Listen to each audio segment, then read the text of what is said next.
Assalamualaikum warahmatullahi wabarakatuh. Kami daripada kumpulan 8 ingin membentangkan tentang tajuk falsafah pendidikan Islam.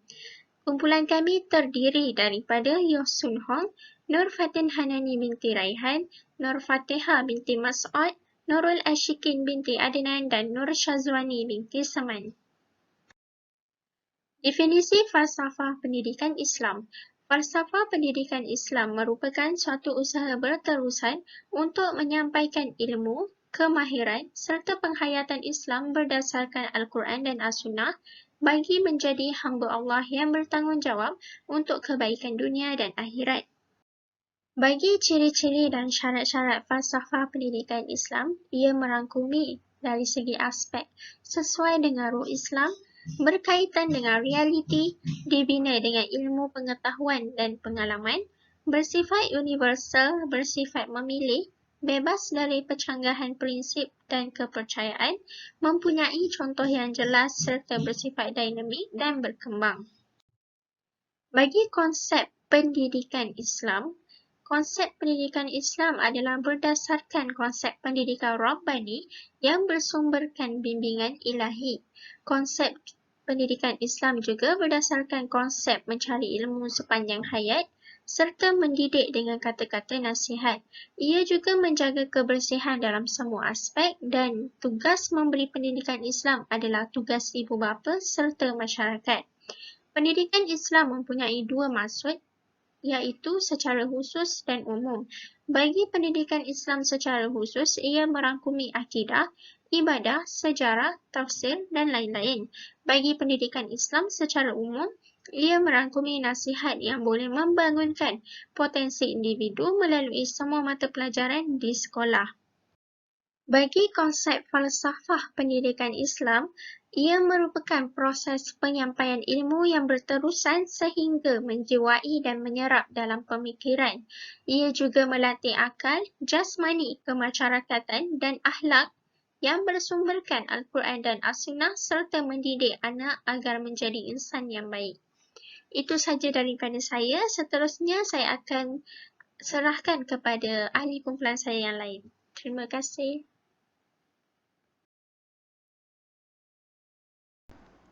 Assalamualaikum warahmatullahi wabarakatuh. Nama Nur Syazwani binti Saman, pelajar Sarjana Muda Pendidikan Islam tahun 2. Seterusnya saya akan sambung pembentangan kami dengan asas-asas falsafah pendidikan Islam. Asas dalam pembinaan falsafah pendidikan Islam adalah berdasarkan kepada asas pendidikan Islam itu sendiri yang mempunyai 4 asas utama, iaitu pertama, asas akidah atau kepercayaan.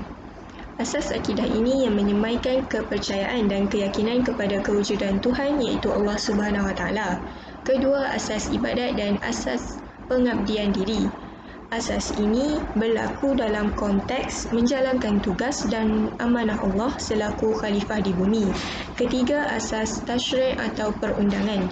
Asas tasyri' ini menunjukkan bahawa Islam telah mengatur peraturan dan undang-undang kepada manusia dalam mewujudkan hubungan sesama manusia di dunia.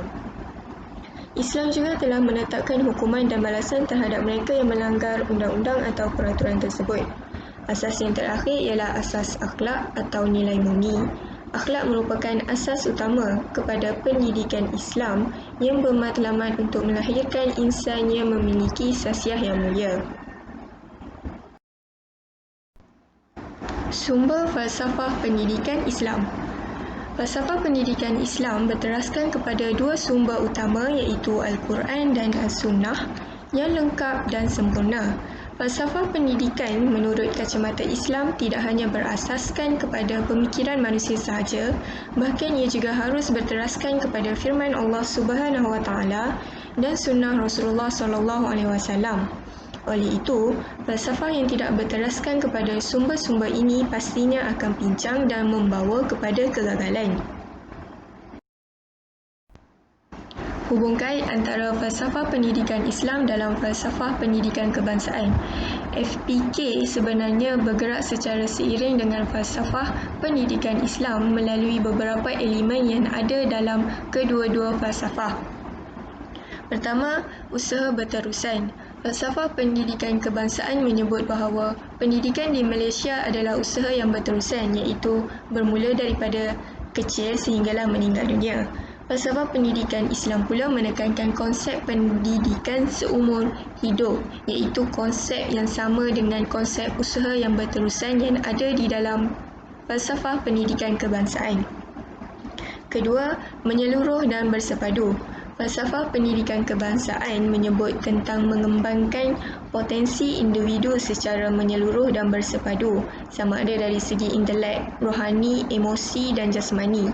Perkembangan individu secara menyeluruh dan bersepadu ini bertitik tolak daripada konsep falsafah pendidikan Islam yang kedua, iaitu falsafah pendidikan Islam tidak melihat dari sudut intelek sahaja dalam pembangunan manusia, tetapi secara menyeluruh, bersepadu dan sempurna juga. Ketiga, kepercayaan dan kepatuhan kepada Tuhan. Falsafah pendidikan kebangsaan berteraskan kepada kepercayaan dan kepatuhan kepada Tuhan. Aspek ini adalah merupakan asas dan rukun yang utama dalam falsafah pendidikan Islam. Falsafah pendidikan Islam tidak menerima sebarang pendidikan atau kurikulum yang menyebabkan manusia yang akan dilahirkan kelak menjadi manusia yang etis atau tidak mempercayai Tuhan. Asas pertama dalam falsafah pendidikan Islam ialah keimanan kepada Allah Subhanahu Wa Taala. Keempat, keharmonian dan kemakmuran masyarakat dan negara. Falsafah pendidikan kebangsaan bertujuan melahirkan insan yang menyumbang ke arah keharmonian dan kesejahteraan negara. Tujuan ini dapat dicapai dengan memupuk perpaduan melalui semangat kerjasama, berbakti, toleransi, kekitaan dan hormat menghormati. Konsep falsafah pendidikan Islam pula adalah menyampaikan dua fungsi, iaitu sebagai hamba Allah dan khalifah Allah yang berusaha memakmurkan masyarakat dan negara. Islam tidak hanya menjaga hubungan hamba dengan penciptanya, bahkan menjaga hubungan hamba dengan masyarakat sekelilingnya. Perkara ini jelas dengan perintah Allah dalam Al-Quran yang menyuruh umat Islam tolong-menolong atas jalan kebaikan dan takwa. Terima kasih diucapkan kepada saudari. Seterusnya saya akan meneruskan pembentangan kami, iaitu falsafah pendidikan Islam, dan nama diberi ialah Yeo Soon Hong. Nombor matrik 172076666. Oleh itu, saya akan membincangkan tentang tujuan FBI, tokoh-tokoh FBI serta kepentingan falsafah pendidikan Islam. Yang pertama adalah tujuan falsafah pendidikan Islam, iaitu tujuan yang utamanya adalah menciptakan peribadi-peribadi hamba Allah yang selalu bertakwa kepadanya dan supaya mereka dapat mencapai kehidupan yang berbahagia di dunia dan akhirat. Manakala maklumat falsafah pendidikan Islam pula adalah untuk melahirkan insan yang berilmu, berkepribadian, mulia, berkemahiran dan bersikap positif untuk membangunkan diri, masyarakat, alam sekitar dan negara ke arah mencapai kebaikan di dunia dan kesejahteraan abadi di akhirat. Seterusnya adalah berkaitan dengan kepentingan falsafah pendidikan Islam, iaitu merupakan sebagai unsur utama dalam pendidikan kerana sikap manusia yang ingin dilahirkan dalam sistem pendidikan adalah bergantung kepada falsafah yang disalurkan melalui proses pendidikan. Oleh itu, kini saya akan pergi membincangkan lebih lanjut tentang dan berkaitan tokoh-tokoh falsafah pendidikan Islam. Oleh itu, kita akan meneruskan pembincangan kita pada hari ini, iaitu saya akan menerangkan tokoh-tokoh falsafah pendidikan Islam. Yang pertama adalah Ibn Khaldun. Nama sebenar beliau adalah Wali Al-Din Abdul Al-Rahman bin Muhammad bin Abu Bakar. Beliau dilahirkan pada Ramadan pertama 732 Hijrah di Tunis. Beliau merupakan seorang pemikir dan seorang ahli sejarah Islam. Beliau juga merupakan seorang ahli dalam sosiologi ekonomi serta seorang pendidik yang terkenal pada abad yang ke-14. Sumbangan beliau adalah berjaya mempelopori ilmu sosiologi, iaitu beliau merupakan orang yang pertama membicarakan pembangunan mental akal dan fizikal manusia. Seterusnya beliau juga berjaya menghasilkan kitab Al-Muqaddimah.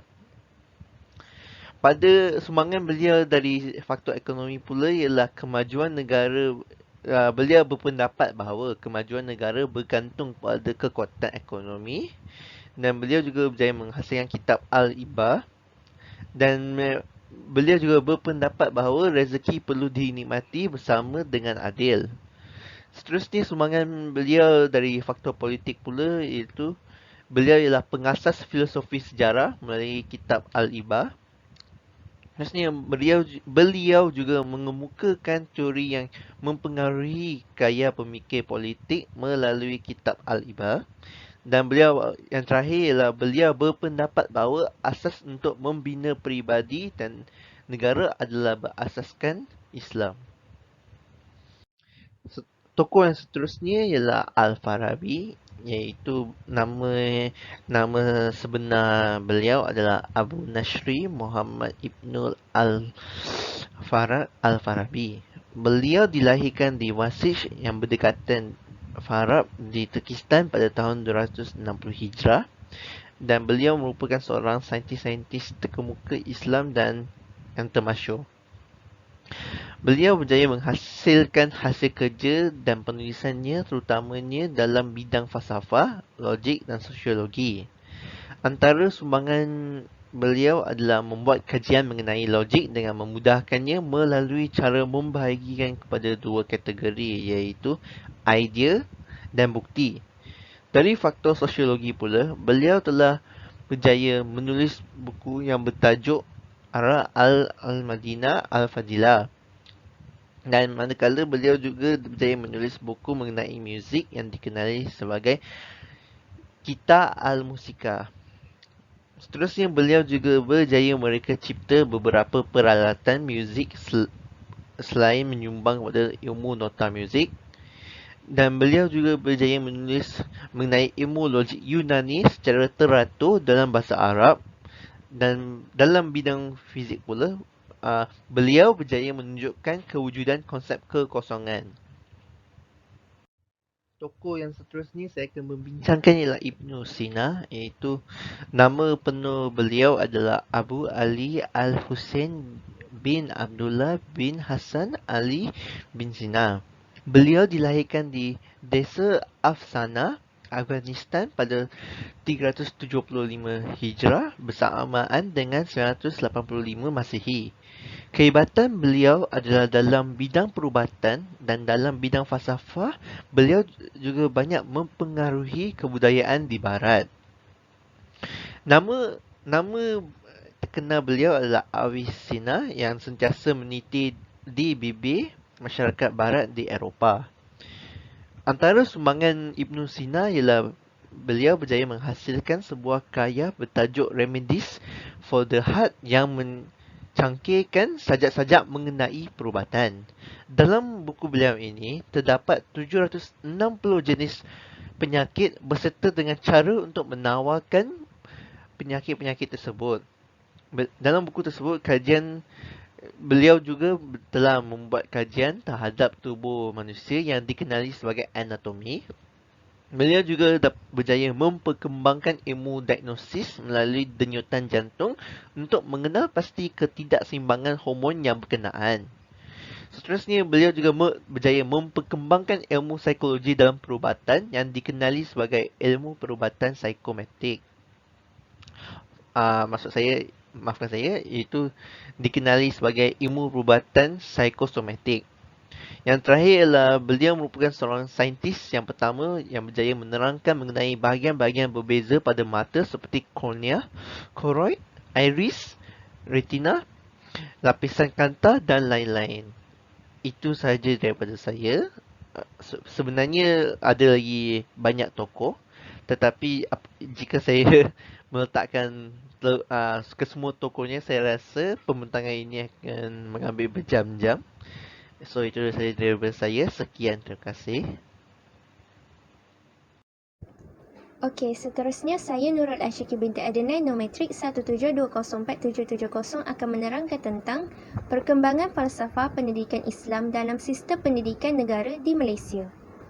Falsafah pendidikan Islam ini diungkap secara rasmi pada tahun 1988 setelah terbentuknya falsafah pendidikan negara ataupun kini dipanggil sebagai falsafah pendidikan kebangsaan dan konsep pendidikan sepadu. Walaupun ia dibentuk pada tahun 1988, namun pengajaran dan pembelajaran pendidikan Islam bermula lebih awal daripada itu, iaitu seawal kedatangan Islam ke negara ini. Perkembangan falsafah pendidikan Islam ini terbahagi kepada 3 fasa. Yang pertama, fasa sebelum merdeka, dan yang kedua, fasa selepas merdeka, dan yang ketiga, fasa selepas 1988. Kita masuk kepada fasa sebelum merdeka di mana pengajaran dan pembelajaran pendidikan Islam pada waktu ini dijalankan di kelas-kelas Al-Quran, iaitu sama ada di rumah guru, di masjid ataupun di surau. Elemen falsafah pendidikan Islam yang dititik beratkan ketika ini ialah ilmu berkaitan bacaan Al-Quran dan juga bacaan solat. Dan dilaporkan mempunyai pengajian yang lain seperti pengajian ilmu fiqh, tauhid, tafsir, sejarah, tasawuf dan juga falsafah Islam. Kemudian ia beralih kepada satu bentuk pengajian yang lebih tersusun yang dipanggil pengajian pondok yang bermula pada kurun ke-19 Masihi. Sistem pengajian ia mempunyai peringkat permulaan, menengah dan tinggi. Juga ia menawarkan mata pelajaran yang lebih luas seperti fiqh, tauhid, tafsir, hadis, sejarah Islam, tasawuf dan bahasa Arab. Kemudian diikuti pula dengan pengajian madrasah ataupun dikenali sebagai sekolah agama atau Arab yang meliputi pendidikan rendah, menengah dan pendidikan tinggi. Ia juga dilihat sebagai satu bentuk pengajian yang formal yang mana pelajar dikelompokkan berdasarkan usia dan kemampuan akademik serta wujudnya sistem peperiksaan.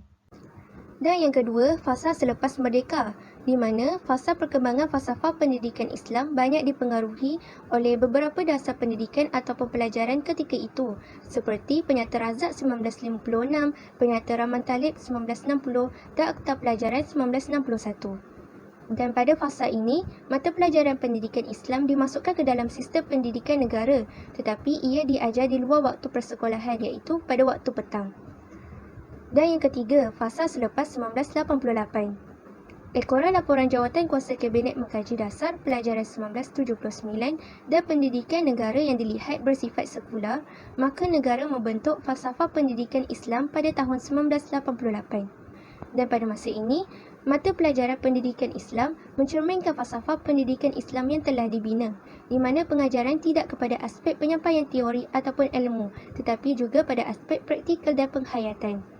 Dan perubahan kurikulum pendidikan Islam yang melibatkan sukatan yang lebih luas, matlamat pendidikan dan kaedah serta teknik pengajaran yang lebih komprehensif. Beralih kepada falsafah pendidikan Islam dalam pendidikan iaitu peranan guru dan kurikulum. Peranan guru iaitu sebagai pemberi ilmu, pembimbing, pendorong dan juga pembentuk akhlak murid-muridnya. Guru juga mesti melengkapkan dirinya dengan ilmu pengetahuan dan juga ilmu keagamaan. Guru mestilah menerapkan nilai-nilai murni, mengajak kepada kebaikan dan mencegah kemungkaran. Guru juga adalah seorang pembimbing ilmu, muallim ataupun pembimbing akhlak terpuji, murabbi ataupun pembimbing cara hidup yang bahagia, mursyid dan pembimbing dalam pelbagai bidang yang lain. Guru juga mestilah boleh menjernihkan kekeliruan terhadap persoalan berkaitan akidah, syariah, hukum hakam serta akhlak berdasarkan dalil-dalil dari Al-Quran dan juga As-Sunnah. Seterusnya masuk kepada kurikulum. Yang pertama, ia mestilah berlandaskan sumber utama yang jelas dan kukuh daripada Allah Subhanahu Wa Taala yang disampaikan oleh Rasulullah SAW iaitu Al-Quran dan juga As-Sunnah. Yang kedua, ia mestilah sesuai dengan ajaran agama Islam itu sendiri, termasuk prinsip ajaran-ajaran yang berkaitan dengan akidah, ibadah, muamalah dan hubungan yang berlaku di dalam masyarakat. Yang ketiga, ia mestilah meliputi ilmu ketuhanan, fardu ain seperti solat, puasa dan zakat dan juga fardu kifayah seperti ilmu sains, matematik, vokasional dan sebagainya. Okey, Assalamualaikum warahmatullahi wabarakatuh dan salam sejahtera. Saya Nur Fatihah binti Masud akan meneruskan pembentangan ini yang bertajuk Perbezaan Falsafah Pendidikan Islam dengan Falsafah Pendidikan Moden. Okey, bagi falsafah pendidikan Islam, falsafah pendidikan Islam ini merupakan pendidikan yang diberikan dan diguna pakai seumur hidup seseorang individu. Dan selain itu, pendidikan ini merangkumi secara holistik, iaitu dari segi roh, akal dan juga jasad bagi seseorang. Seterusnya, ia juga turut menyampaikan fungsi sebagai hamba Allah dan khalifah di muka bumi, di mana falsafah pendidikan Islam ini akan menerangkan, menjelaskan, menekankan dan juga menekankan tentang fungsi apa fungsi seseorang itu dilahirkan di muka bumi ini. Selain daripada menjadi hamba Allah, ini juga merupakan khalifah di muka bumi ini. Okey, falsafah pendidikan Islam ini juga merupakan kesepaduan dan kesempurnaan iman bagi seorang Muslim. Ia juga turut memberikan kebahagiaan hidup di dunia dan di akhirat kepada seseorang. Okey, berbeza pula dengan falsafah pendidikan moden, iaitu falsafah ini bersifat dualisme, di mana ia akan memisahkan ilmu kepada dua bahagian, iaitu dari segi teologi dan juga sains. Selain itu, ia juga turut memfokuskan kepada aspek akal, yakni rasional, dan jasad, iaitu fizikal semata-mata, tidak memfokuskan sehingga ke akhir hayat seseorang individu itu. Okay, yang seterusnya ialah implikasi falsafah Islam dalam pendidikan. Okey, yang pertama ialah dari segi institusi pendidikan, iaitu falsafah pendidikan Islam ini mula meluas sejak zaman sebelum penjajahan British di negara kita, iaitu di Tanah Melayu. Pendidikan ini juga ia bermula dari rumah guru, kemudian diteruskan di masjid dan disusuli di surau, madrasah dan berakhir di sekolah pondok, di mana mula memberi pengajaran itu di sebuah tempat yang boleh mengumpulkan ramai individu di satu tempat yang sama. Kemudian selepas tamat pembelajaran, murid-murid itu akan mula berkhidmat kepada penduduk kampung, di mana mereka akan mengajar apa yang telah mereka pelajari daripada guru mereka ke penduduk kampung asal mereka, ataupun mereka mula melanjutkan pelajaran mereka ke universiti di Timur Tengah seperti Universiti Al-Azhar. Perkara ini menunjukkan bahawa pendidikan Islam berkembang bukan hanya di sekolah rendah dan sekolah menengah sahaja, tetapi sehingga ke peringkat universiti, di mana para belia dan juga para pelajar universiti akan mengembangkan pendidikan Islam ini agar lebih ramai lagi yang tahu mengenai pendidikan Islam. Setelah Tanah Melayu merdeka, telah dimaktubkan dalam Akta Pelajaran 1961, iaitu di mana pendidikan Islam ini wajib bagi kerajaan pusat, iaitu setiap murid yang beragama Islam perlu diberikan pendidikan Islam, sama ada bermula dari sekolah rendah sehinggalah ke sekolah menengah. Kemudian yang seterusnya ialah dari segi kurikulum, di mana pendidikan Islam wajib dalam kurikulum bersepadu sekolah rendah KBSR dan kurikulum bersepadu sekolah menengah KBSM, seperti yang saya mention di institusi pendidikan sebelum tadi, iaitu pendidikan Islam memang wajib di sekolah rendah dan juga sekolah menengah. Kemudian dengan adanya penubuhan sekolah-sekolah agama seperti Sekolah Menengah Kebangsaan Agama SMKA ataupun Sekolah Agama Menengah SAM. Dan yang seterusnya ialah dari segi pendidik, di mana pendidikan Islam ini diimplikasikan apabila ia mula diperkenalkan sebelum zaman penjajahan British, di mana waktu itu para ulama mengajar dari rumah ke rumah. Bermula dengan para ulama itu pergi dari setiap rumah ke rumah untuk mengembangkan lagi apakah itu Islam. Dan apabila murid mula bertambah, mereka mula mengajar di pondok, masjid dan madrasah, di mana boleh mengumpulkan ramai lagi murid. Dan kemudian tenaga-tenaga pengajar pendidikan Islam ini, mereka melanjutkan pelajaran ke Timur Tengah, seperti Universiti Al-Azhar tadi, ataupun belajar dengan ustaz-ustaz atau ustazah yang lebih mahir dan pakar dalam pendidikan Islam. So, kesimpulan daripada falsafah pendidikan Islam yang kita dapat pelajari pada hari ini Falsafah pendidikan Islam merupakan pendidikan yang ideal di mana ianya bersumberkan Al-Quran dan As-Sunnah. Falsafah dan matlamat pendidikan Islam berkait rapat dan ia menjadikan falsafah pendidikan Islam antara elemen penting dalam pembentukan falsafah pendidikan kebangsaan. Hal ini kerana agama Islam adalah agama rasmi di negara kita dan dalam masa yang sama agama lain juga memainkan peranannya yang berbeza bagi mencapai kestabilan negara dengan jayanya. Sekian sahaja daripada saya. Terima kasih.